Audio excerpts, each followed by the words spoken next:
शार्दूल चरमांबरम माया यस्य ऋणद्य विश्वमखिलम पायात् शिवः शंकरो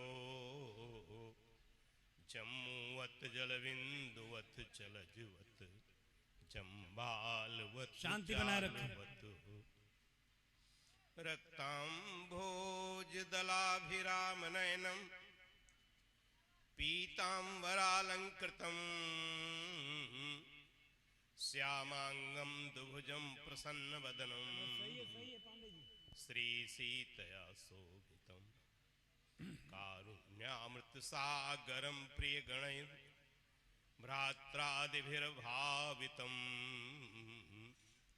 वंदे विष्णु शिवादिसेव्यमनिशं भक्तेष्टसिद्धिप्रदम् मूकं करोति वाचालं पंगुं लंघयते गिरिं यत्कृपात्तमहं वन्दे परमानन्दमाधवम् नारायणं नमस्कृत्य नरं चैव नरोत्तमं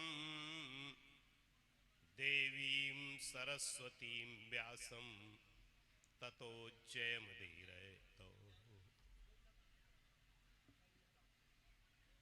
अनंत श्री विभूषित परम श्रद्धेय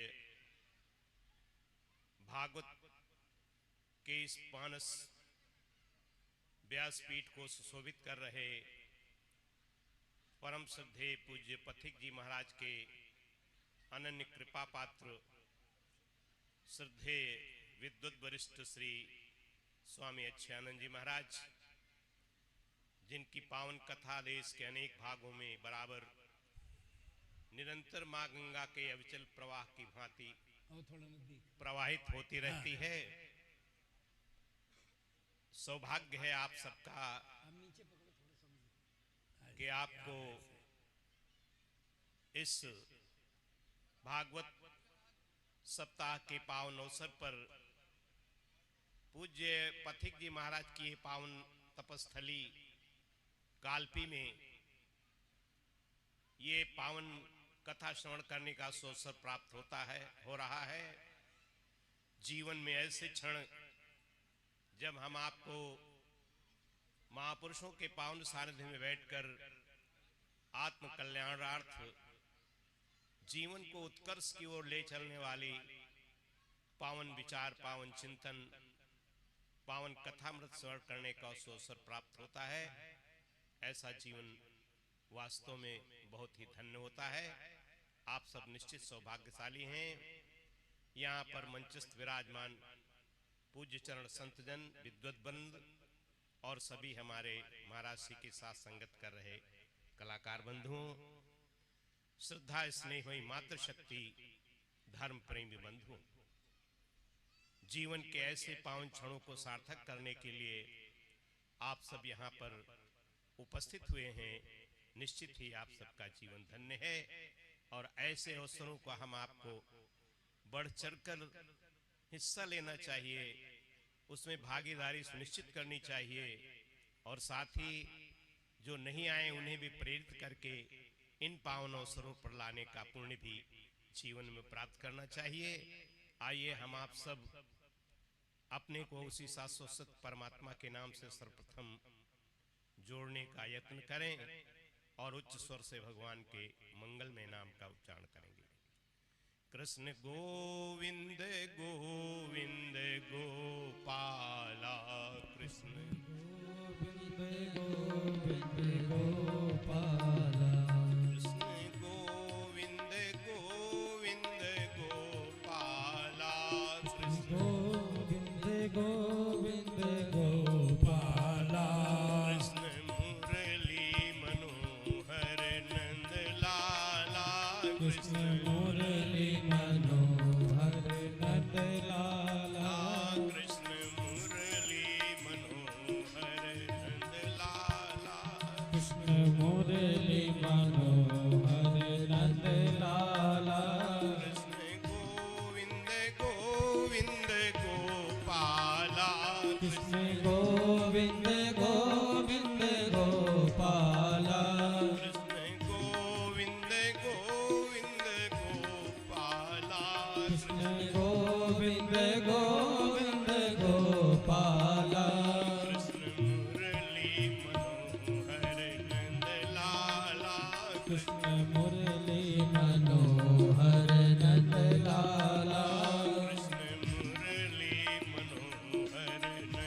लाला कृष्ण मुरली मनोहर नंद लाला। लो भक्तवत्सल भगवान की जय धर्म की जय हो, अधर्म का विनाश हो, प्राणियों में सद्भावना हो, विश्व का कल्याण हो, विश्व का कल्याण हो। हर हर महा। महादेव।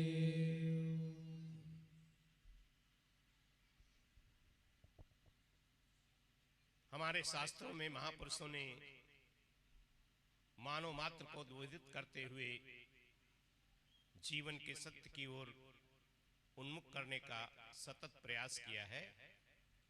शास्त्रों का उद्घोष है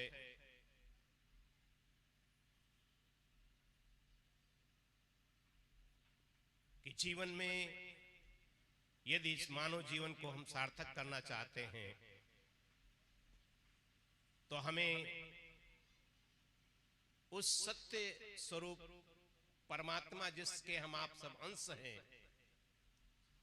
उसकी अनुभूति, उसका सतत चिंतन, उसका स्मरण हमारे जीवन में सतत होता रहे, तभी वास्तव में हमारा आपका ये जीवन सार्थक है। क्योंकि हमारे शास्त्र कहते हैं कि कई बार हम आप विचार करते हैं कि अभी तो हमारे पास बहुत समय है और भजन करने के लिए तो जब जीवन में अंतिम अवस्था प्रारंभ होती है, उत्तरार्ध आता है, तब हमको उस दिशा की ओर आगे बढ़ना चाहिए। हमारे संत और शास्त्र हमें सावधान करते हैं कि हमें कल पर इतना भरोसा कर रहे हैं हम, जबकि जीवन हमारा आपका इतना क्षणभंगुर है कि अगले पल की भी खबर नहीं है और हम भरोसा कल पर कर रहे हैं। इसलिए शास्त्र कहता है यावत् स्वस्थो हेम देहो यावन मृत्युश्च दूरितः तावत् आत्महितम कुर्यात् प्राणान्ते किंकरिष्यति। बोलिए ये भजन तब तक ही संभव है जब तक हमारा शरीर साथ दे रहा है। यावत् स्वस्थो हेम देहो यावन मृत्युश्च दूरितः, जब तक हम उस काल रूपी मृत्यु से दूर हैं, तावत् आत्महितम कुर्यात्, बोले तब तक ही हम आत्म कल्याण के संदर्भ में प्रयास कर सकते हैं। तब तक हम उस सत्य स्वरूप परमात्मा जिसके हम अंश हैं उसका हम चिंतन कर सकते हैं। तब तक ही हम अपने आत्म कल्याण के संदर्भ में प्रयास कर सकते हैं। प्राणांते किंकरिष्यति, जब जीवन का उत्तरार्ध आ जाएगा और उस समय यदि हम आप चाहें भी कि हम आत्म कल्याण के लिए हम भगवत चिंतन कर सकें, उसका ध्यान कर सकें, उसका स्मरण कर सकें, तो बहुत ही कठिन होता है। क्योंकि उस समय एक एक जोड़ में पीड़ा प्रारंभ हो जाती है और जब हम भजन में ध्यान में बैठते हैं तो मन हमारा वहीं पहुंच जाता है। इसलिए महापुरुष कहते हैं कि भजन करने का जो समय है युवैव धर्मशीलस्य, बोले ये धर्म का मार्ग, ये सत्य का मार्ग, ये भगवत चिंतन का मार्ग तो हमें युवा अवस्था से ही उस दिशा में आगे बढ़ने की आवश्यकता होती है। और जैसा व्यक्ति चिंतन करता है उसी के आधार पर उसके जीवन में चित्त का निर्माण होता है। यदि हम भगवत चिंतन करेंगे तो अंतिम क्षणों में भगवान के चिंतन करते हुए शरीर का हम त्याग करेंगे तो निश्चित ही हमें उस परमात्मा की उपलब्धि होगी। गीता गायक योगेश्वर भगवान श्री कृष्ण अर्जुन को संकेत करते हुए कहते हैं कि अंत काले च मामेव स्मरन् मुक्त्वा कलेवरम यह प्रयात समद्भावम याति नात्रित संशयः। और ये जो भागवत ग्रंथ हम आप श्रवण कर रहे हैं, इस ग्रंथ की भी विशेषता है, यहां तो कुछ करना नहीं, केवल श्रवण मात्र से मुक्ति अगर कहीं होती है तो ये भागवत की विशेषता है कि आप सुने और सुनते सुनते आपके जीवन में ऐसी आस्था पैदा हो जाए, ऐसी निष्ठा बन जाए, ऐसा विश्वास आ जाए कि मरने वाला तो ये शरीर है, मृत्यु हमारी नहीं होती। क्योंकि मृत्यु उसकी होती है जिसका जन्म होता है और आप सब जानते हैं जन्म किसका हुआ? बोले इस शरीर का जन्म हुआ है। ये इसलिए शरीर कैसा है? बोले मरण धर्मा है। जिसका जन्म हुआ है उसकी मृत्यु निश्चित है। तो शरीर भाव से संसार में कोई आज तक रह नहीं सका हमेशा। और आत्मा तो नित्य शाश्वत अविनाशी अजर अमर है। वहां तो मृत्यु का कोई प्रश्न ही नहीं उठता है। शास्त्रकार संकेत कहते हैं न जायते मृते वा कदाचिन नायम भूत्वा भविता वा न भूया अजो नित्यः शाश्वतोयम पुराणो न हन्यते हन्य माने शरीरे। और यहां तक कह दिया बासांस जीर्णानि यथा विहाय नवानि ग्रहणाति नरो पराणि तथा शरीराणि विहाय जीर्णा अन्यानि संयाति नवानि देहि। बोले जैसे व्यक्ति पुराने वस्त्रों को छोड़कर नए वस्त्र धारण करता है, उसी तरह ये जीवात्मा भी इस पुराने शरीर को, जीर्ण शीर्ण शरीर को छोड़ करके नवीन शरीर धारण कर लेता है।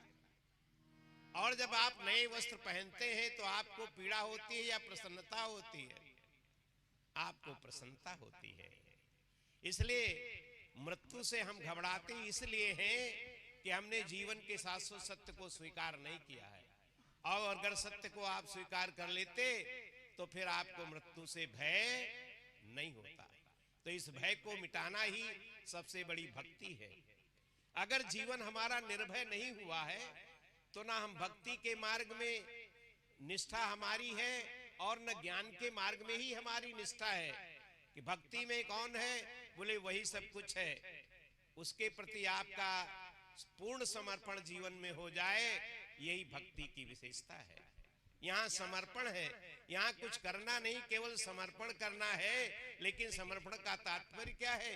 कि जीवन में फिर कोई आग्रह न हो, फिर ऐसा हो जाए, वैसा हो जाए, ये हो जाए, ये मिल जाए, ऐसी भावना जीवन से समाप्त हो जाती है।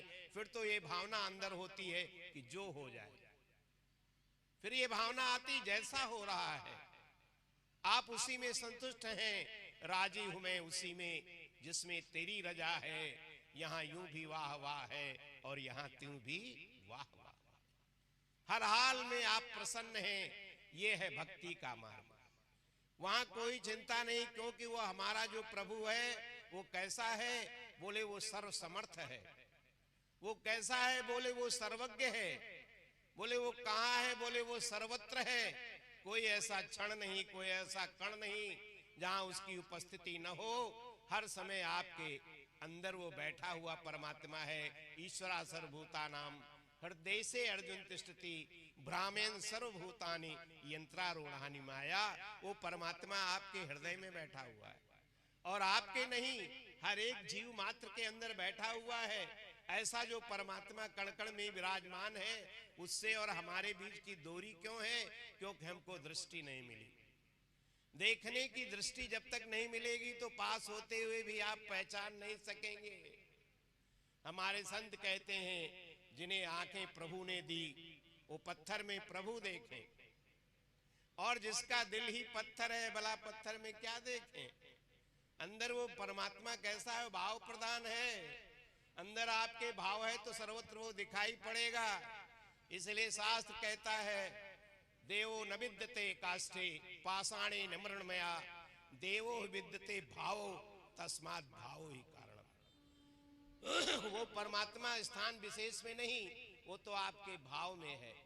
और एक बात और आपने अनुभव किया होगा, जब आप ठाकुर जी के मंदिर में जाकर दर्शन के लिए जाते हैं ना, तो चाहे पढ़ा लिखा हो या बेपढ़ा व्यक्ति हो, आप पूछे कहाँ जा रहे हैं? बोले ठाकुर जी के दर्शन करने। और जब दर्शन करने के लिए सामने ठाकुर जी दिखाई पड़ते हैं, जैसे ठाकुर जी के विग्रह पर आपकी दृष्टि पड़ती है, दोनों हाथ जुड़ते हैं और हाथ जुड़ते ही आंखें बंद हो जाती हैं। अरे भाई, देखने के लिए, दर्शन के लिए तो आंख खुली रहनी चाहिए, आखिर बंद क्यों हो रही है? कभी आपने विचार किया क्यों बंद हो रही है? पढ़ा लिखा हो तब भी उसकी आंखें बंद होती हैं, बेपढ़ा हो उसकी भी आंखें बंद होती हैं। दोनों की एक जैसी स्थिति है। कभी इस पर विचार किया आंख बंद क्यों हो रही है? हम दर्शन के लिए आए हैं तो आंख खोल के दर्शन करो, फिर आखिर क्यों बंद हो रही? बोले बंद होकर वो संकेत दे रही है जो वहां दिख रहा सामने वही यहाँ बैठा हुआ है। और जो यहां बैठा है वही सब में बैठा हुआ है। ईश्वरा सर्वभूतानाम, तो सर्वभूतों में आप देखने की दृष्टि आपको मिल गई। और दृष्टि ये कहां से मिलती है? बोले ये सत्संग से मिलती है, ये कथा से मिलती है, ये भागवत पुराण के श्रवण से मिलती है, ये सत्संग से आपको दृष्टि मिलती है। और दृष्टि मिल गई तो जैसी दृष्टि वैसी सृष्टि। इसलिए हमारे संत कहते हैं कि वो कहीं बाहर नहीं है, उसे कहीं ढूंढने जाना नहीं है। जो कहता है हम इसको ढूंढने के लिए जा रहे हैं, बोले वो तो सच माने में उसने उसे जाना ही नहीं है। वो तो हमारे पास है, उसे ढूंढना नहीं है। कोई कह संत इसीलिए घोष के पाया कहे सो बावरा, जो कहता है उसे मुझे मिल गया है। अरे बोले वो बावरा है। पाया कहे सो बावरा और खोया कहे सो कूर। जो कहता मुझे मिला ही नहीं, मैं तो ढूंढता रहा, मुझे नहीं मिला। बोले पाया खोया कुछ नहीं, बोले ज्यों का त्यों भरपूर। उसे पाना थोड़ी है। देखिए वो परमात्मा हमारी दृष्टि का विषय नहीं है, वो तो भाव का विषय है ना। जो परमात्मा हमारी दृष्टि के पीछे बैठा हुआ है, कहते वो सबको देख रहा, तो कहां आग के पीछे बैठा हुआ परमात्मा वही देखता है, दृष्टि के पीछे वही बैठा हुआ है। तो वो हमारी दृष्टि में कैसे आ सकता है? इसके लिए भाव की प्रधानता होनी चाहिए। जब भाव पूर्वक उसको आप पुकारते हैं तो आपके भाव के अनुसार, आपकी भाव के रक्षा के लिए वो परमात्मा हर रूप में वही प्रकट हो जाता है। तभी तो हमारे संत उद्घोष करते हैं, जर्रे जर्रे में है झांकी भगवान की, किसी सूझ वाली आंख ने पहचान की। बोले ये सूझ वाली आंख कहां मिलेगी? कभी आपने सोचा? भगवान ने उद्घोष किया, दिव्यम दबांधे चक्षु पश्चिमे योग भैश्वरम। वो दिव्य चक्षु आपको कहां से मिलेंगे? वो जिससे आप झांकी में उसको पहचान सके। बोले वो दिव्य चक्षु हमें सत्संग के द्वारा मिलेंगे। उसको पाने के लिए नहीं, संतों के पावन सानिध्य से हमें मिलेंगे। शास्त्रों का निरंतर स्वाध्याय करने से हमें वो दृष्टि मिलेगी। हमें वो दृष्टि भगवत चिंतन करने से मिलेगी। जब आप निरंतर जप करोगे ना, भगवत नाम का जप, आप जब अपने मन को भगवान से जोड़ोगे ना, तो वो स्वयं अपनी अनुभूति करा देता है।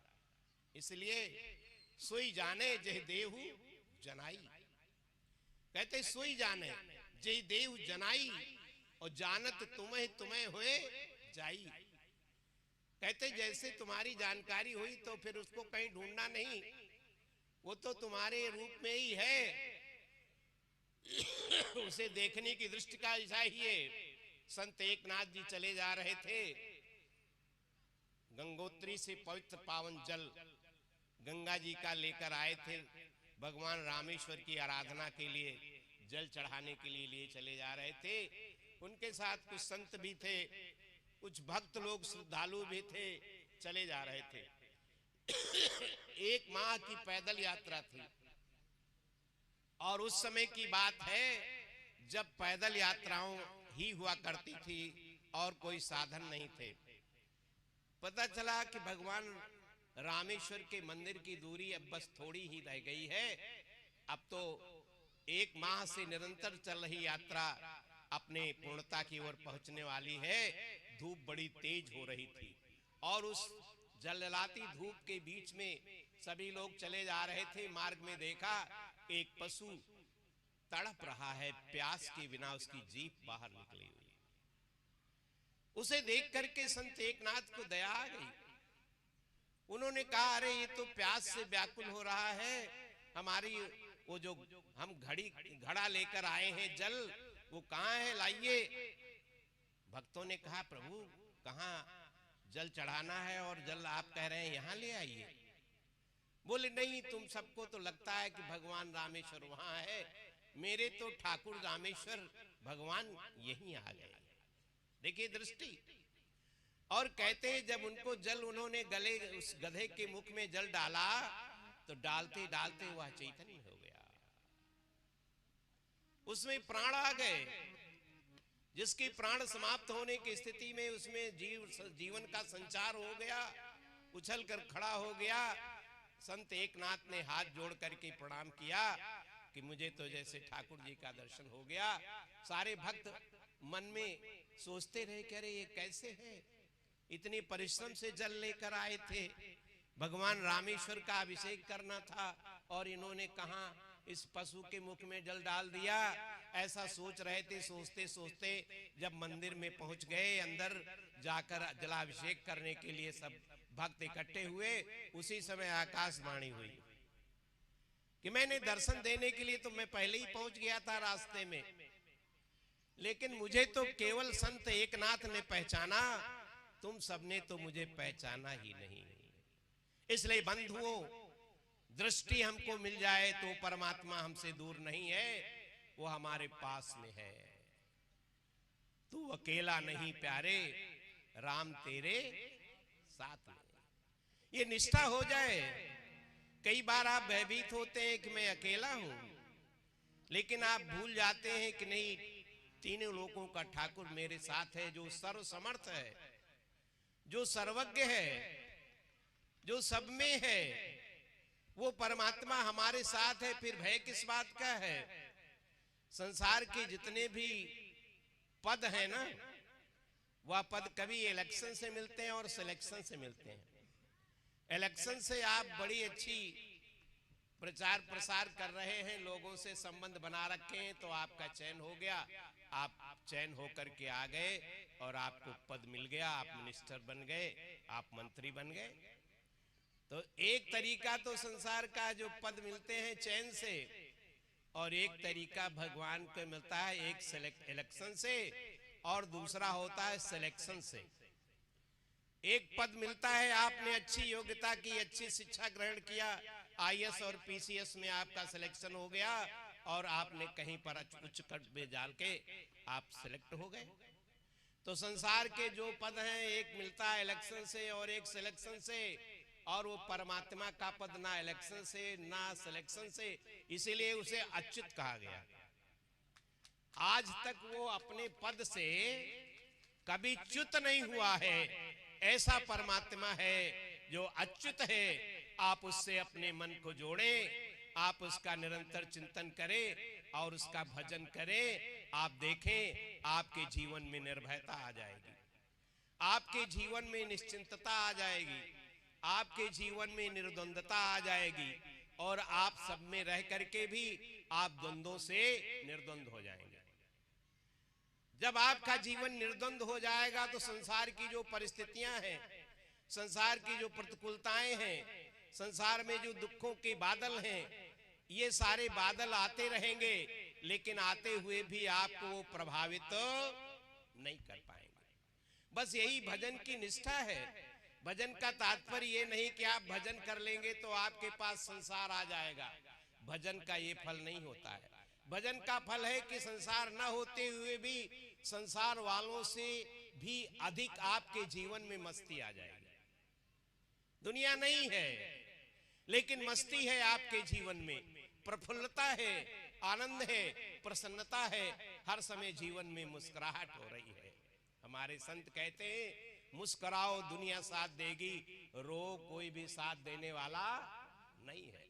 आप देखें संसार में आंसू बहा के कोई उसकी कदर करने वाला है? संसार में, संसार के धरातल पर आप आंसू गिराएंगे तो लोग क्या कहते हैं?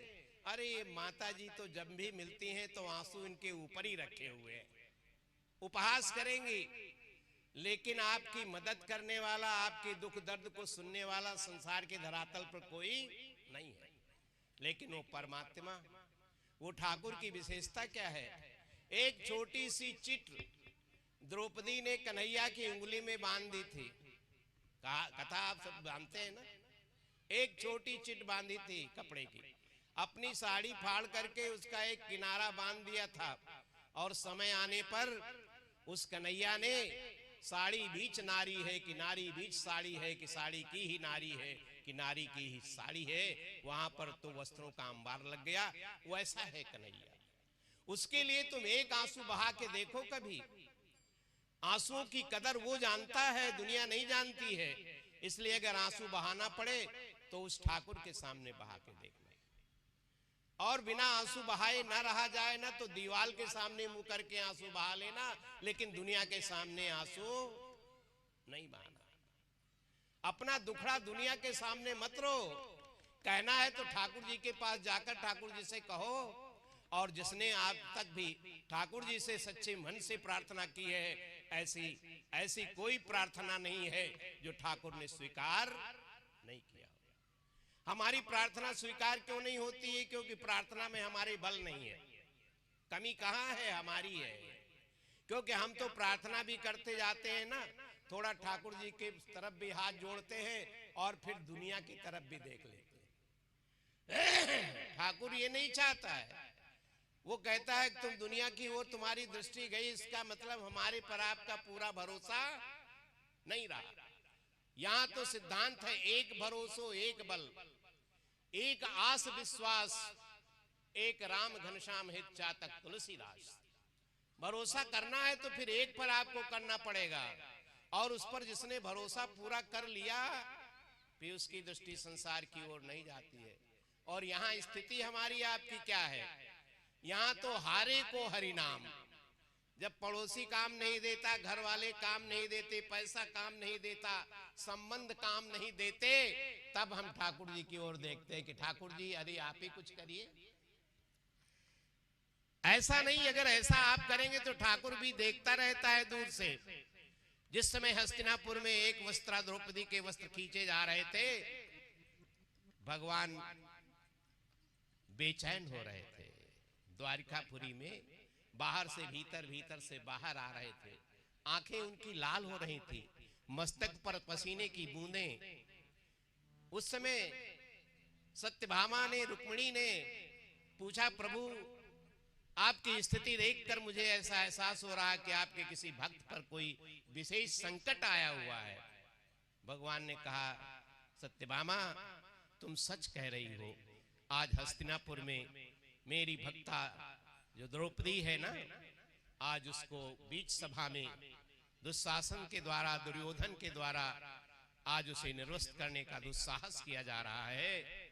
और वो द्रौपदी दुनिया की ओर देख रही है। पति की ओर देखा, पितामह की ओर देखा, गुरुजनों की ओर देखा, अपने सब की ओर दृष्टि दौड़ाई, लेकिन अभी तक उसने मेरी ओर नहीं देखा। आंसू बह रहे हैं ठाकुर के, और ठाकुर क्या कह रहे हैं? मेरी होते हुए भी मेरी ओर नहीं देख रही है। और जब तक ठाकुर जी की ओर आपने नहीं देखोगे दुनिया की ओर, तब तक ठाकुर जी देखता रहेगा लेकिन दौड़ेगा। और जिस समय ठाकुर जी की ओर एक वस्ता द्रौपदी ने, जब दुनिया से आशा टूट गई, निराश हो गई चारों ओर से, तब उसने हाथ उठा करके ठाकुर को देखा। साड़ी का एक किनारा उसके दांतों के बीच दबा हुआ था, और जैसे हा द्वारिकावासिन शब्द निकला, कहते उसी समय वस्त्र अवतार के रूप में ठाकुर जी प्रकट हो गया। कहने का तात्पर्य मेरा क्या है कि दुनिया में मन को भटका कर रखोगे, दुनिया में मन को फंसा करके रखोगे, दुनिया से संबंध बनाओ, अच्छी बात है, लेकिन सच्चा संबंधी तो हमारा सिर्फ एक वही है। ये शरीर नहीं था तब भी वो आपके साथ था, और ये शरीर चिता पर जल जाएगा, नहीं रहेगा, तब भी आपके साथ वही रहेगा। ये दुनिया तो बीच में मिली है, बीच ही मिले बीच छूट जावे, आदि अंत को साथ न जावे। बोले संसार तो बीच में मिलता है और बीच में ही छूट जाता है, ये कोई साथ जाने वाला नहीं है। तो सच्चा साथी आपका वो है जो हर समय हर क्षण आपके साथ रहे। आप देखिए दुनिया आपके साथ रहती है, हर क्षण हर समय रहती है आपके साथ में। बोले ऐसा कोई नहीं है। इसीलिए संसार में किसी को अंतर्यामी नहीं कहा गया, और सारे संबंध संसार में आपको देखेंगे मिलेंगे, लेकिन अंतर्यामी शब्द तो एकमात्र उसी के लिए प्रयोग होता है, क्योंकि वो अंतर में बैठा हुआ है, हर क्षण आपके साथ में है। तो जो सच्चा साथी है उसे अपना मान लो, कुछ करना नहीं है, अपने को अपना मान लो। और ये दुनिया सारी सपना है, माने हमेशा न रहने वाली है, तो सपने को सपना जान लो। केवल दो काम करो, अपने को अपना मानते ही आप देखोगे आपकी निष्ठा, आपकी भावना, आपके अंदर शक्ति, आपके अंदर बल, आपके अंदर विश्वास, आप में दृढ़ता और आप में आप देखें अनन्यता अपने आप आ जाएगी। जब तुम अपने को अपना मानोगे। और सच्चा साथी इसलिए है, गीता में भगवान ने क्या कहा, ममई वांसो जीव लोके जीव भूत सनातन। ये आज का नहीं, ये तो सनातन अंश है। और गोस्वामी जी महाराज क्या लिखते हैं, ईश्वर अंश जीव। ये जो जीव है ये ईश्वर का अंश है। अच्छा, अंश अंशी में कोई भेद होता है क्या? जैसे गंगा जी और गंगा जल, उसमें कोई भेद है? गंगा जी में नावें चलती हैं, लेकिन गंगा जल में नाव नहीं चलती। लेकिन गंगा जल की जो विशेषता है वही गंगा जी की विशेषता है। जो सोने की विशेषता है ना, आभूषण आपने पहन रखा है और एक सोने का छोटा कण है, दोनों की परख करोगे तो उसमें एकता मिलेगी आपको। मात्रा में अंतर होगा लेकिन उसके गुणों में भेद नहीं होगा। तो जो गंगा जी है वही गंगा जल है, तो जो ईश्वर का अंश है वही ईश्वर है, जो वही उसका अंश ही है। इसीलिए हमारे गोस्वामी जी महाराज कहते हैं, ईश्वर अंश जीव अविनाशी चेतन अमल सहज सुख राशि। माने ये चैतन्य स्वरूप है, परमात्मा का अंश है, इसमें कोई किसी प्रकार का दोष नहीं है, क्योंकि वो निर्दोष परमात्मा का अंश है। और सहज सुख राशि माने इसे अपने सुख के लिए दुनिया की ओर हाथ नहीं फैलाना है, ये तो सुखद स्वरूप स्वयं है। यो वही भूमाता सुखम बोलते हैं, नाल पे सुख मस्ती, वो जो विस्तत्व है वही सुखद स्वरूप है। तो आप सुखद स्वरूप है, आपको अपने सुख के लिए दुनिया की अपेक्षा नहीं है। आप तो अपने में आ जाओ। जब तक सपने में दौड़ते रहोगे कि ऐसा हो जाएगा तब सुखी होंगे, ये वस्तु मिल जाएगी तब सुखी होंगे, ये पद मिल जाएगा तब सुखी होंगे, तो आपके अंदर वो सुख की भावना के लिए दौड़ लगती रहेगी, उससे हमें मिलने का अवसर नहीं मिलेगा। इसलिए सच्चे मन से ठाकुर को स्वीकार करो, जीवन धन्य हो जाएगा। इन्हीं विचारों के साथ समय की परिधि वाणी को विराम देंगे। 2 बार प्रभु का नाम लेंगे। श्री राम जय जय राम। सभी लोग खड़े हो जाएं अपने अपने स्थान पर। श्री राम जय हम सभी के मध्य में पूज्य शंकराचार्य भगवान का पदार्पण हो चुका है। हम सभी का ये परम सौभाग्य है। और यहाँ पर हमारे कालपी धाम में पूज्य संत पथिक जी महाराज के सेवार्थ समिति के तत्वाधान में यह जो पावन आयोजन चल रहा है, तो हम सभी के मध्य में पूज्य शंकराचार्य जी महाराज का पदार्पण हुआ है। हम सभी का यह सौभाग्य है। और शास्त्रों में कहते भी हैं, स्वयं ही तीर्थानि पुनश्यन्तः, जिस स्थान पर संत भगवंत का पदार्पण होता है वह स्थान स्वयं में तीर्थ होता है। ये हम सभी का परम सौभाग्य है। हम सभी का ये परम सौभाग्य है। पूज्य शंकराचार्य जी महाराज का पदार्पण हम सभी भक्तों के मध्य में हुआ है। जोरदार कलता धुन के साथ पूज्य महाराज जी का वादन हम सभी भक्त करेंगे। सभी भक्त अपने अपने स्थान पर बैठ जाएं। प्रथम में जो हमारे इस कथा के यजमान हैं आदरणीय श्री कमलेश मिश्रा जी एवं श्रीमती रेखा मिश्रा जी मंच पर पधारे। पूज्य महाराज श्री के पावन चरण पादुका का पूजन अर्चन वंदन करेंगे। साथ में हमारी समिति की ओर से विवेक निगम जी एवं उनकी जो धर्मपत्नी नीलिमा निगम जी वे भी पधारे। पूज्य महाराज श्री का पूजन अर्चन वंदन होगा। और इसके उपरांत क्रमशः जो भी हमारे समिति के कार्यकर्ता हैं पूज्य महाराज श्री का माल्यार्पण कर पूज्य महाराज श्री से आशीर्वाद प्राप्त करेंगे। हमारे बड़े भैया जी एवं श्री अतुल कुमार गुप्ता जी, चिंटू भैया एवं श्री पंकज पांडे जी एवं श्री गोविंद सोनी जी, सभी लोग क्रमशः एक एक करके पूज्य महाराज श्री का माल्यार्पण कर पूज्य महाराज श्री के आशीर्वाद प्राप्त करेंगे। मंच पे भीड़ नहीं लगाएंगे, पाद का पूजन करेंगे। शीघ्रता से आप लोग ये सब कार्यक्रम करते रहेंगे।